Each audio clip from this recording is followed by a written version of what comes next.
Use of none, exams में लगातार पूछे जाना टॉपिक, आसान सा है। चलिए डिटेल में समझते हैं।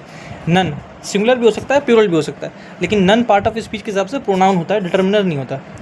नन का मतलब क्या निकलता है? तीन या ज़्यादा में से कोई भी नहीं। हाँ, जैसे एग्जाम्पल थोड़ा समझते हैं। नन ऑफ द प्लेयर या players was were there play with me. None of the players होता है, प्लूरल हमेशा लेते हैं, ठीक है। वॉज या वर दोनों आ सकते हैं, मैंने ऊपर बताया। देयर प्ले विद मी, ठीक है। आगे बढ़ते हैं। नन ऑफ दे नहीं, देम होना चाहिए, जानते हैं। ऑफ क्या है? प्रीपोजिशन अपने पास लेती है ऑब्जेक्ट, तो इसलिए ऑब्जेक्ट होना चाहिए। हैज़ हैव दोनों ही सही है, वैसे हैज़ को ज़्यादा प्रायोरिटी मिलती है। None of them has come yet. No determiner होता है या प्रोनाउन होता है?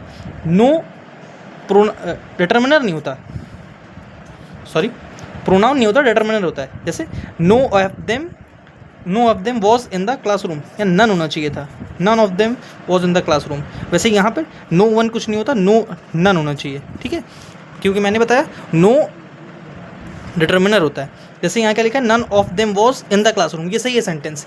नीचे क्या लिखा है? None student has come yet, नहीं, no student come yet. No यहाँ पर क्या है? डिटर्मिनर की तरह यूज़ कर रहे हैं, ठीक है। Thanks for watching. ऐसे वीडियो को लाइक करें, चैनल सब्सक्राइब करें।